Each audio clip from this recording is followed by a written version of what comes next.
Bonjour Anna. Bonjour Damien. C'est Pablo Picasso qui est à l'honneur, donc on adore évidemment, mais je serais tenté de vous dire Anna, Picasso on connaît, on a beaucoup vu, et là vous me dites, et là je suis ravi, eh bien on pose un regard neuf sur l'œuvre de Picasso. Ça, c'est formidable. Pourquoi alors est-ce qu'on arrive à redécouvrir Picasso? C'est tout l'immense intérêt de cette exposition donc à la Sucrière de Lyon.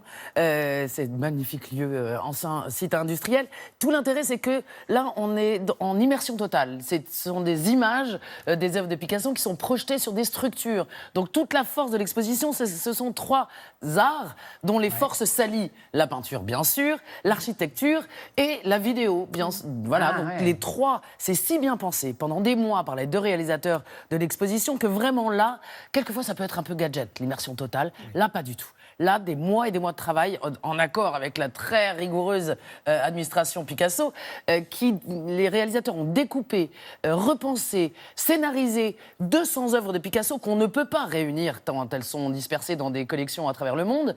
Et pour la première fois, on peut plonger complètement dans ces œuvres et les structures sur lesquelles sont projetées ces œuvres ont été pensées par l'incontournable Rudy Ricciotti, vous savez, ce grand architecte qui a notamment conçu le Mucem à Marseille. Donc voilà, tout est réuni. Tout ça a une force incroyable. On voit l'œuvre de cet artiste insatiable qui, de 13 à 92 ans, n'a jamais arrêté de travailler. 60 000 pièces, c'est complètement dingue. Et donc là, on plonge dedans et vraiment une émotion toute nouvelle. Pourtant, on croyait connaître Picasso.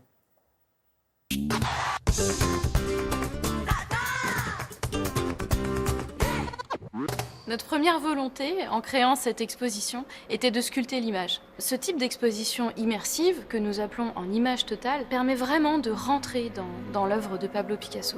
Et le fait de l'avoir sculptée permet encore une autre approche de cette œuvre.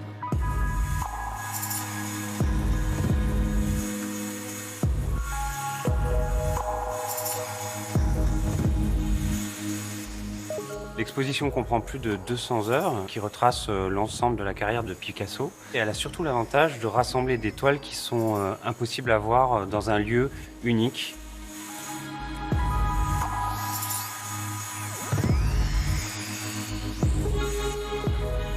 On a plusieurs problématiques. La première est évidemment de respecter l'œuvre de Picasso en termes de colorimétrie, en termes de qualité d'image.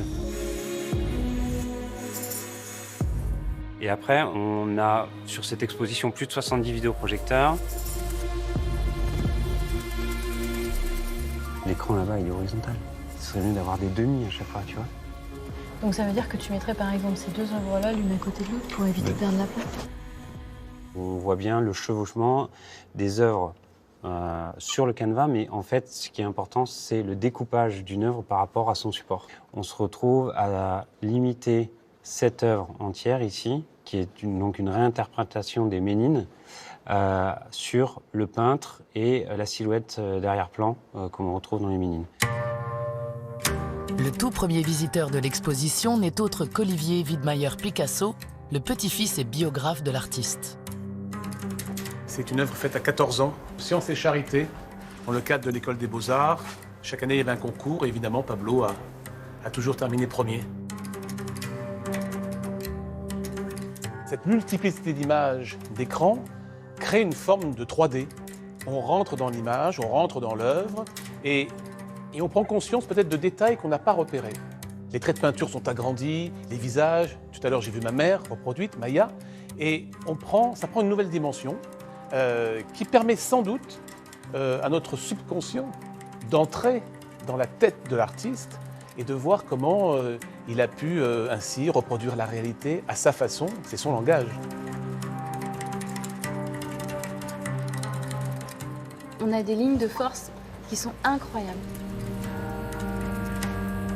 Ces lignes de force, elles nous permettent vraiment de guider le regard des visiteurs dans cette œuvre.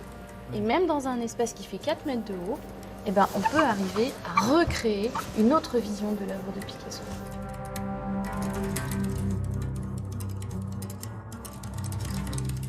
Ça doit être très impressionnant. C'est très impressionnant et c'est vraiment une façon... Bien sûr, être face à l'œuvre physique, c'est très touchant aussi. L'un n'empêche pas l'autre. Si vous voulez voir le trait du pinceau, l'épaisseur de... Tout ça est très touchant aussi. Mais là, on a l'impression de rentrer dans la tête de l'artiste. C'est très émouvant. C'est très surprenant. Alors, on se dit que là, du coup, est-ce que ça peut voyager plus facilement, ce type d'exposition? Mais jamais on aurait pu faire voyager 200 œuvres de Picasso qui sont éparpillées dans des collections à travers le monde si on ne l'avait pas fait sous cette forme-là. Et du coup, ça va, en effet, c'est à l'étude à travers la France, bien sûr, mais aussi à l'international. Ça va très, très, très vite se passer. Mais jusque-là, vous avez le temps, jusqu'au 20 janvier, à la Sucrière de Lyon. Ouais. Allez à Lyon, on mange si bien. Oui, entre autres. Et on va saluer Olivier Widmayer-Picasso, le petit-fils. Alors, Olivier, vous ressemblez de plus en plus à votre grand-père. Alors, c'est flagrant. C'est en effet assez frappant. Et c'est vrai qu'il est biographe et très spécialiste de l'œuvre aussi, pas simplement petit-fils. Donc voilà, c'était un vrai plaisir d'être à ses côtés. Merci beaucoup, Anna. Avec vous.